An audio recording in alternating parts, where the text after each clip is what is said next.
François Bayrou demande à tout le monde de faire des efforts et moi, François Bayrou. Ça va demander des efforts à tout le monde, mais je ne ciblerai pas telle ou telle catégorie. Je suis dirigeant de SASU, je paye la CFE alors que je n'ai même pas de bureau, la TVA à 20%, l'IS à 25%, 85% de cotisation patronale sur mon salaire, 30% sur mes dividendes et encore l'impôt sur le revenu par-dessus tout ça. Et je paye tout ça pour ne pas avoir de retraite, 6 mois pour un rendez-vous chez le dermato et la peur de me faire planter dans la rue à chaque fois que je sors dehors. Et pendant ce temps-là, toi François, tu te gaves avec mon fric, tu touches 12 000 € par mois d'indemnité, t'as 3 résidences de fonction, t'as un chauffeur avec voiture blindée, t'as 16 000 € d'indemnité de départ pendant 3 mois et en plus tu vas cumuler les retraites. Et tout ça c'est avec mon fric François. Et par-dessus tout ça tu me demandes quoi? Tu me demandes de financer les retraites des boomers, tu me demandes de financer la sécurité sociale des cassos, je dois payer pour le CNC qui produit des films de merde à longueur d'année, France Télévisions et ses émissions à la con, et en plus je dois payer les intérêts de la dette d'un état qui est déficitaire depuis 1980. Alors non François, je suis désolé de te le dire mais je ne ferai aucun effort supplémentaire. Le seul effort que je vais faire c'est me barrer de ce pays avec mon patrimoine et vous laissez vous démerder entre communistes.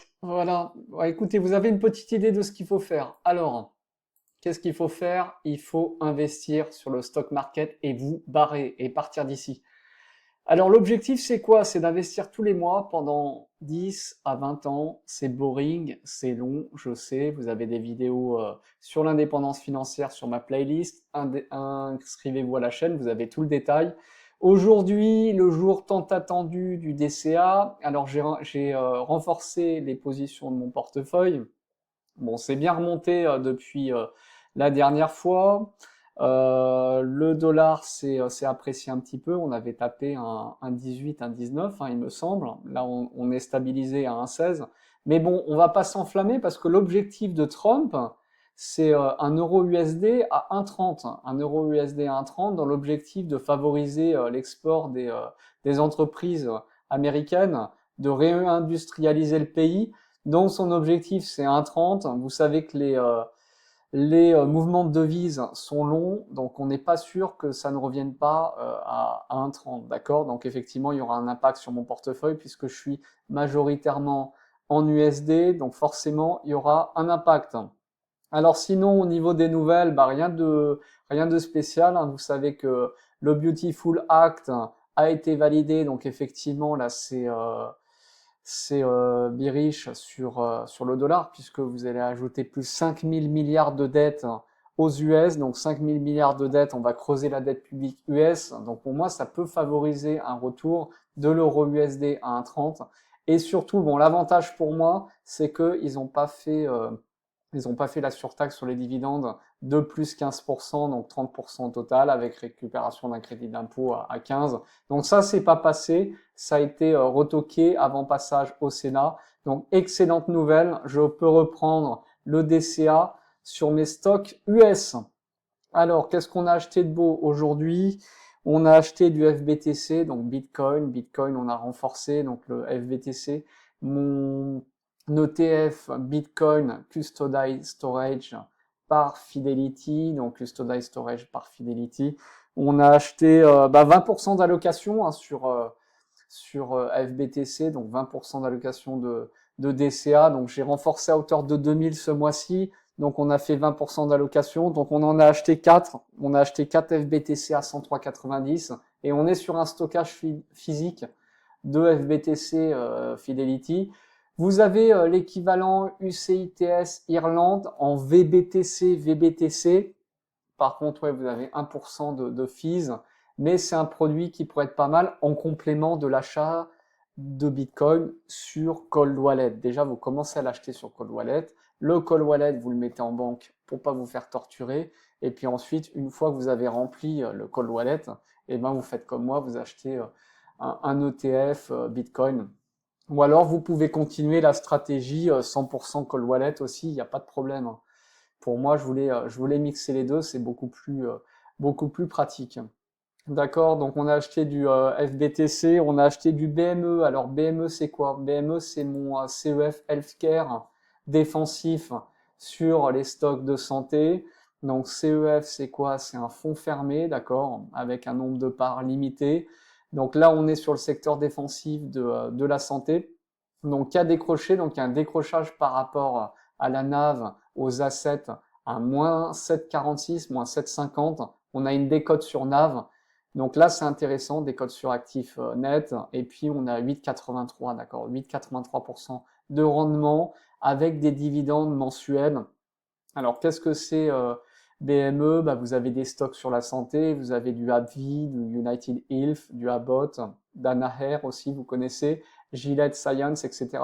Alors, pourquoi le secteur réputé défensif de la santé est attaqué aux US? Puisqu'il y a un projet de Trump de vouloir réglementer le secteur de la vente de médicaments et il voudrait baisser le prix en moyenne des médicaments de moins 60% aux États-Unis. Alors vous savez qu'effectivement la vente de médicaments c'est mondial, mais là pour le marché US, si ce projet allait jusqu'au bout, ce qui n'est pas le cas pour le moment, mais le marché semble pricer effectivement que Trump va faire aboutir cette loi. Bon, il doit y avoir des lobbies de l'industrie pharmaceutique, vous savez comment ça marche aux US. Mais donc du coup, bah, c'est pricé à mon avis dans le cours et donc vous avez du moins 7,46 de décote sur ce CEF. Alors quand vous regardez, ouais, ça correspond à l'élection de Trump, hein, vous regardez quasiment. Là, ça a commencé à décrocher, hein. Vous voyez. On est sur des dividendes qui sont croissants en plus, hein. Ils ont été augmentés. Là, on était à 0,21 et là, on est actuellement à 0,26. Donc, c'est une distribution qui est mensuelle. Donc, ça, c'est bien pour les rentiers. C'est un produit qui est pas mal pour les rentiers. Donc, il n'y a pas de leverage. Donc, ça, j'aime bien aussi. Il n'y a pas d'usage du levier. Et effectivement, sur ce produit, ouais, vous avez 1,10% de frais. Mais par contre, effectivement, la rentabilité nette est bien de 8,83%. D'accord? Ok, donc vous avez 154 stocks et vous avez une rotation annuelle. Donc le gestionnaire d'actifs BlackRock fait tourner à hauteur de 29% la rotation des stocks. Ok, on a aussi acheté de l'IDVO. Alors IDVO, ça c'est mon stock international. IDVO, donc on en a acheté aussi pour donc BME, on en a acheté pour $600, IDVO pour $500. Ça c'est un stock internationaux, d'accord, très peu de stocks US. Je voulais augmenter mon exposition internationale et donc on monte à 15 IDVO supplémentaires. Donc ça c'est bien, distribution mensuelle aussi, d'accord, 5,91. On est à 15% de croissance sur Today sur IDVO puisqu'il y a une surperformance des marchés internationaux par rapport au marché US. Et donc, vous avez les principales positions. Donc, vous avez du SAP, que vous connaissez en Allemagne, TSMC, Taïwan, Siemens. Vous avez du Alibaba, donc qui a bien surperformé. Et puis, vous avez des stocks internationaux, hein, d'accord? Là, par exemple, Overcountry, Germanie, Japon, 10% United Kingdom, Canada, Brésil.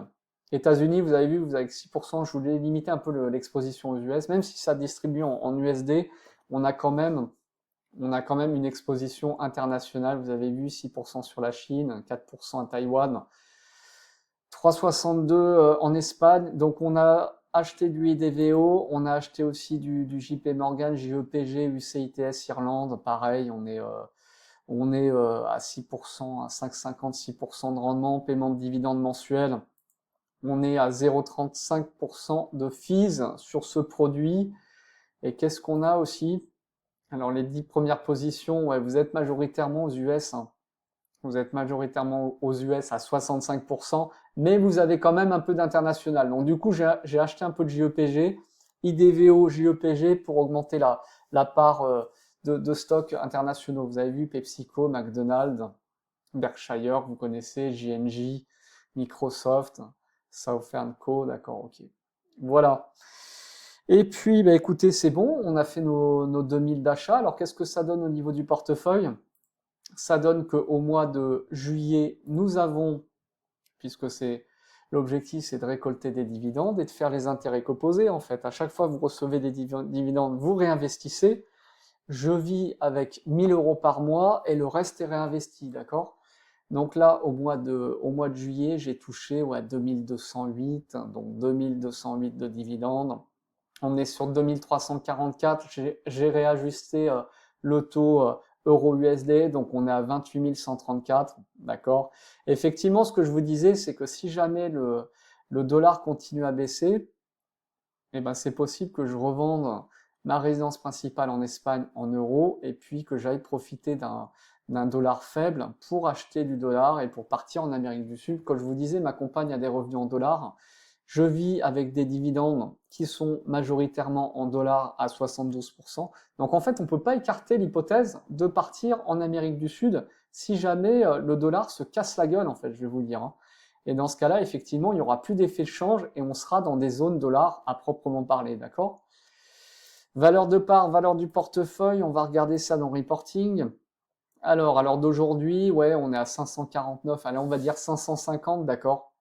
On est à 550 000, on a commencé l'année à 538. Bon, je vais pas comptabiliser les retraits, mais on est bien positif cette année, donc il n'y a pas de problème. Tout se passe bien.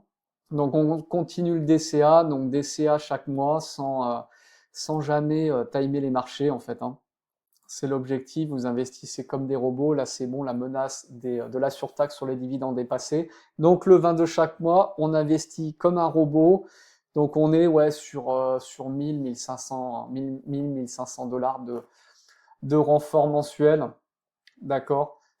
Avec 20% d'allocation sur Bitcoin strict, donc 20% d'allocation sur Bitcoin qui sera sur FBTC, l'ETF Fidelity, et puis les 80%, je les ventile sur des stocks. Donc là, regardez, j'ai acheté du BME puisqu'il y avait une opportunité, il y avait une décote sur NAV. Voilà, dites-moi ce que vous en pensez dans les commentaires, comment ça se passe pour vous au niveau de votre DCA et au niveau de vos investissements. L'objectif, c'est d'aller chercher votre liberté financière et d'aller vous faire taxer là où on vous respecte. N'hésitez pas à liker et abonnez-vous si vous aimez le contenu. Le DCA, c'est le 20 de chaque mois. On parle de finance et de news. Bonne journée à vous.